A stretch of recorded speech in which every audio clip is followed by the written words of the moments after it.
Hello विद्यार्थी मित्रांनो, मी शेख अब्दुल गनी. स्वागत आहे माझ्या एजेस करिअर अकॅडमी या यूट्यूब प्लॅटफॉर्मवरती. मित्रांनो, सकाळी तुम्ही पाहिलेला असेल व्हिडिओ टाकलेला की तिथून परीक्षा परिषदेतून डायरेक्ट थेटमध्ये एक दोन मुद्दे घेऊन त्याच्यामध्ये खूप आपले सहकारी पण होते. त्याच्यामध्ये मला अजून सविस्तर काय काय माहिती झालेली आहे ती आज तुम्हाला सांगणं, कारण वैताग आला ह्या गोष्टीचा. लवकरात लवकर निकाल लागणं खूप गरजेचं आहे मित्रांनो, तरच या गोष्टी काही शक्य होतात. जर आता जर डिले झालं तर बाकीच्या गोष्टी पण खूप डिले होतील अपेक्षा आहे. परंतु हे रिझल्ट लेट लागण्यामागे कारणं पण काय आहेत टेक्निकली, तिथं मी तुम्हाला टेक्निकल बोललो. पण खूप मुलं परेशान होतात त्या संदर्भात. खूप मुलं फोन पण केले की सर तुम्ही सविस्तर माहिती सांगा. शॉर्टमध्ये ती माहिती भेटलेली आहे. तर मी म्हणलं ठीक आहे, एकदा सविस्तर टाकूनच द्यावं, माहिती तुम्हाला सांगून जावं, म्हणजे सांगावं या संदर्भामध्ये. ठीक आहे, जास्तीत जास्त मित्रापर्यंत ही माहिती शेअर करा, कारण अत्यंत महत्त्वाची आहे. नवीन असेल तर त्या चॅनलला सबस्क्राईब करून घ्या मित्रांनो. ठीक आहे, अशीच माझी तुम्हाला ऑथेंटिक पुण्यातनं सत्य मी देण्याचा प्रत्येक टप्प्यावर प्रयत्न करेन, याची तुम्हाला मी शाश्वती आणि ग्वाही देतो. ठीक आहे, चला मित्रांनो, आता महत्त्वाचा मुद्दा विषय असा आहे की परीक्षा परिषदेला गेल्याच्या नंतर सर्वप्रथम मित्रांनो शुक्रवारी पण गेलेलो होतो. शनिवार रविवार सुट्टी होती, तरी पण पोर्टलचं काम चालूच होतं. परंतु आज सोमवार म्हणजे साधारणतः 24 डिसेंबर डेडलाईन, आज प्रत्येकाने 24 तारीख डेडलाईन दिलेली होती. परंतु मित्रांनो, मी जेव्हा शुक्रवारी गेलो तेव्हा प्रत्येक वेळेस काउंटडाऊन हा शब्द सांगत आहेत. परंतु मित्रांनो, ती याद्या ज्या आहेत वरिष्ठ अधिकाऱ्यांना भेटल्याच्या नंतर त्यांनी एकच मुद्दा त्यांनी क्लिअर केला, सर आम्ही जर काही इश्यू आले, काही म्हणजे याद्यामध्ये काही जर प्रॉब्लेम आला तर परत तुम्ही तक्रार करणार, परत त्याला वेळ जाणार. परत हे करण्यापेक्षा आम्ही पूर्ण स्टेजवरती त्याची जे आहे ते व्हेरिफिकेशन करतो आहे. वेळ 1-2 लेट होऊ द्या दिवस, परंतु आम्ही पूर्णपणे एकदम करेक्ट अशी यादी, म्हणजे चुकीची यादी न लागता बरोबर अशी एकदम सत्य अशी यादी, ज्याच्यामुळे सर्व मुलांचा फायदा होईल. साधारण 31,000 जागेचा तो प्रश्न आहे, त्याचा फायदा कसा होईल या संदर्भामध्ये माहिती मी सांगण्याचा प्रयत्न करणार मित्रांनो. आणि त्यांनी जे सांगितलेलं आहे की महत्त्वाचा विषय काय, की तुम्ही जे आहे ते काही करा, पण यादी आम्ही चांगली लावून देऊ, पण तुम्ही जे आहे थोडंसं संयम बाळगा, असं त्यांचं उत्तर होतं. म्हणजे सांगायचं तात्पर्य की चुकीची लावली तर किती लॉस होईल, चुकीची लावली तर किती लॉस होईल, अशा पद्धतीनं प्रत्येक वेळेस तोच मुद्दा होता. की खरंच मित्रांनो, सेकंड फेजमध्ये यादी म्हणजे टेक्निकल इश्यूमुळे त्या चुकीच्या घडल्या होत्या. टॉपर मुलं जास्त मार्कवाले घरी राहिले होते आणि कमी मार्कवाले लागले होते. परत यादी रिवाइज करावं लागली, उर्दू माध्यमाची असो किंवा त्या संदर्भामध्ये मराठी माध्यमाचे पण असो. सेकंड फेजचा तो विषय होता. परंतु आत्ता शासन किंवा वरिष्ठ अधिकारी खूप याची काळजी घेतात, कारण ऑलरेडी परीक्षा परिषदेवर खूप असे आरोप होत आहेत. टी पेपर फुटीच्या संदर्भ घेऊन असेल की इतर संदर्भामध्ये असेल, म्हणून ते काळजी करत आहेत. पण एवढंच तुम्हाला सांगायचं होतं. आणि दुसरा विषय अजून एक महत्त्वाचा मित्रांनो, की तुम्ही थोडंसं पॅनिक होऊ नका कृपया करून. बघा, मान्य आहे रिझल्ट म्हणजे रजिस्ट्रेशन झालं आपलं, परीक्षा फॉर्म सगळे म्हणजे प्रेफरन्स देऊन जनरेट झाले, मग आपण प्राधान्यक्रम लॉक करून झाले. आता यादी प्रत्यक्ष आपल्या निवडची. पण ह्या निवडीमध्ये जर आपण खूप गडबड केलो, जर यादी परत चुकीची लागली तर परत मुलं कोर्टात गेली तर परत मित्रांनो ही भरती लांबेल. त्यापेक्षा हो द्या लेट. बघा, मी त्याने तर डायरेक्ट सकाळी तर तुम्हाला मी सकाळचा व्हिडिओ कोणी बघितलं असेल बघून घ्या, मी एकदम 2-3 मिनिटात ते सांगितलं. परंतु आज ते सांगतो, परत ते सांगत आहेत मित्रांनो की तुम्ही थोडासा संयम बाळगा, काउंटडाऊन आहे. हे बघा, ज्या दिवशी आमचं होईल सर्व गोष्टी, ज्या दिवशी म्हणजे आज बी संध्याकाळी होऊ शकते, उद्या होऊ शकते, म्हणजे काही होऊ शकते. त्यांनी असं फिक्स डेटा सांगितलं नाहीत.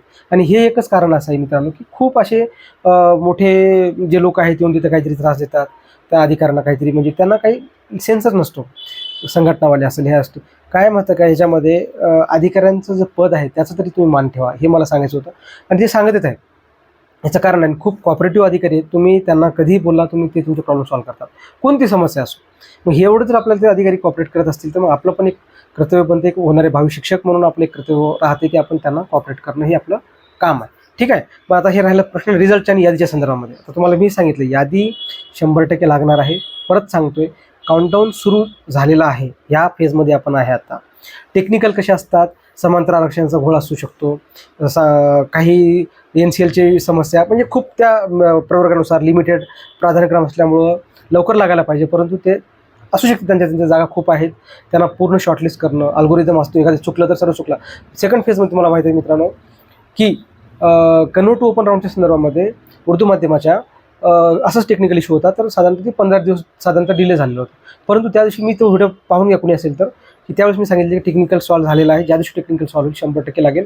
एक दिवसाअगोदर गेलेलो होतो, तिथे टेक्निकल काम चालू होतं, संध्याकाळपर्यंत होईल म्हटले, उद्या यादी लागेल. उद्याच यादी लागली, एक दिवसाअगोदर मी व्हिडिओ टाकलेला होता तो.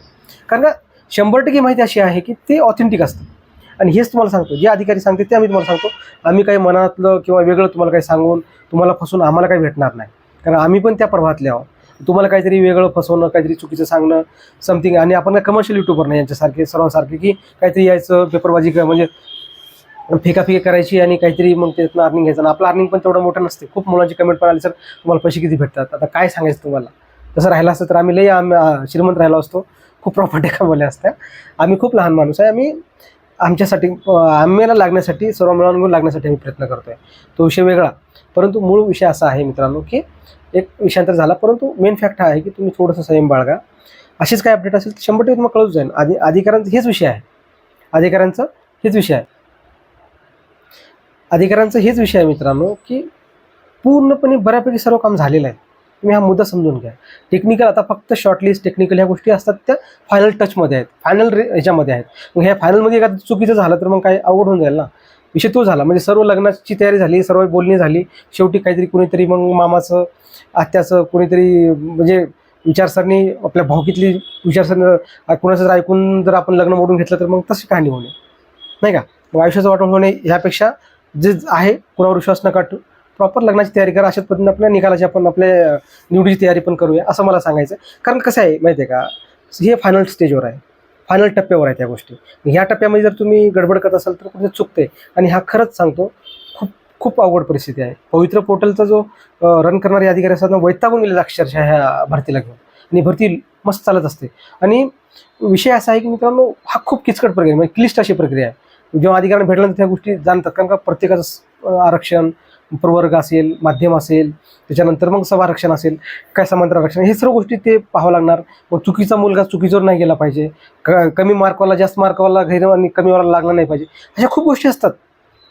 हे रन करणं सोपं नाही आहे, म्हणून ते वेळ घेतात. जागा खूप आहेत. साधारणतः पहिल्या यादीमध्ये 19 जवळपास जागा भरतील आपल्या विदाऊटच्या. नंतर मग त्या गोष्टी होतीलच मुलाखत राऊंडला पण थोडासा वेळ लागेल, पण तेवढं वेळ लागणार नाही, कारण आता ह्यांचं पॅरलली काम चालू आहे. एवढं सांगायचं होतं. आणि एक महत्त्वाचा विषय की तुम्ही थोडंसं ह्या गोष्टीला विचार करा. आणि बघा कोण काय म्हणते, कोण काही त्याचा विचार करू नका. मी तुम्हाला सांगतोय काउंटडाऊन सुरू झालेला आहे, परत सांगतोय काउंटडाऊन सुरू झालेला आहे. आणि मी स्वतः परीक्षा परिस्थिती जाऊन ही माहिती घेतोय. असं नाही की घरी बसतोय आणि काही तुम्हाला काहीतरी माहिती सांगतोय. की तुम्ही हा मुद्दा क्लिअर करून घ्या. आज आमचा दिवस गेला, पण आता ह्याच्यानंतर जर काही असं अपडेट आमच्यापर्यंत आली संपर्क करून तरच मी आता परीक्षा परिषदेला जाणार. परत जाऊन त्यांना काहीतरी माहिती सांगणं, त्यांच्याकडनं काहीतरी वेगळं काहीतरी घेणं, त्यांना परत जाऊन त्रास देणं, माझ्या पण तत्वात ते बसत नाही. कारण का अधिकारी पण वैतागून गेलेले आहेत काही लोकांना. त्या गोष्टी तिथं जाऊन काहीतरी उगाच त्यांना प्रश्न विचारतात, काहीतरी हे करतात. त्याचं कारणच ते आहे. कारण का त्यांना त्यांचं काम करू द्या असं मला वाटते. आणि असं वाटलं की मला 100% असं काही जण खूपच डिले होत आहे तर 100% मी परतच जाईन. परत जाऊन अजून तुम्हाला मी असंच या चॅनलवरून माहिती देण्याचा प्रयत्न करेन. फक्त एवढं संयम बाळगा. आणि आधी आजपासून ते म्हणजे तुम्हाला सांगितलं ना, काउंटडाऊन शुक्रवारपासून सुरू झालेला आहे. ज्या दिवशी ते फायनलाइज होईल मंत्रालयातल्या अधिकाऱ्यांचं 100% सही झाली कार्यक्रम होतो. उद्या मंगळवार आहे. मंत्रालयामध्ये बैठक होत असते, मंत्रिमंडळ बैठक असते. त्या संदर्भामध्ये होऊ शकते पॉझिटिव्ह. थोडंसं मला क्रोनॉलॉजी समजून घ्या तुम्ही की जोपर्यंत एवढा मोठा इव्हेंट आहे, ह्या शासनाकडून एवढी मोठी भरती होत आहे, मागं MPSCच्या समजा 500-600 जागा जरी असल्या तरी संबंधित मंत्र्याकडून त्याची म्हणजे ऑर्डर देतात. हा म्हणजे त्यांच्याकडनं आपल्याला ऑर्डर भेटायची. त्याच पद्धतीने असं काहीतरी यांचं कार्यक्रम होत असेल. मे बी काही कारण असू शकतात टेक्निकली बाबी, ते आपण नाही सांगू शकत. परंतु उद्या मंत्रिमंडळाची बैठक मंत्रालयात होत असते. त्या मंत्रिमंडळाच्या बैठकीच्या नंतर ह्याचं काहीतरी डिक्लेरेशन असू शकते किंवा आज संध्याकाळी लागू शकेल. आता त्याच्यात आपण काही खोला जाऊ नये. परंतु काम एका वाक्यात सर्व कन्क्लूड सांगतो, काम हे अंतिम टप्प्यात आहे. आणि शुक्रवारी तुम्हाला गेल्यानं सांगितलं की कोर्टाची याचिकेच्या अधीन राहूनच निर्णय होतात. कोणती पण भरती असो, भली याचिका पडलेली असो किंवा नसो, पहिलेच त्या कोणत्याही जाहिरातीच्या निवड म्हणजे ज्या तुम्ही तलाठी जरी झाले किंवा भविष्यात तरी तुमची निवड कोर्टाच्या अधीन राहूनच होत असते. भविष्यात पडणारी याचिका, त्याचा होणारा परिणाम, हे असं ठरवूनच कोणत्याही डिपार्टमेंट असेल तर तिथं तुम्हाला कोर्टाच्या अधीन राहूनच तुमची जॉईनिंग भेटत असते मित्रांनो. त्यामुळे कोणी पॅनिक होऊ नका. एवढे वर्ष संयम केले, थोडंसं संयम बाळगा एवढीच तुम्हाला विनंती करतो. आणि मी महत्त्वाची माहिती जी सांगायची ती सांगितलं. व्हिडिओ शेवटपर्यंत जे मित्र पॅनिक आहेत त्यांनाही पाठवा. फक्त एवढं सांगतो, पॉझिटिव्ह राहा. नवीन असेल ते जरा चॅनलला सबस्क्राईब करा. धन्यवाद मित्रांनो.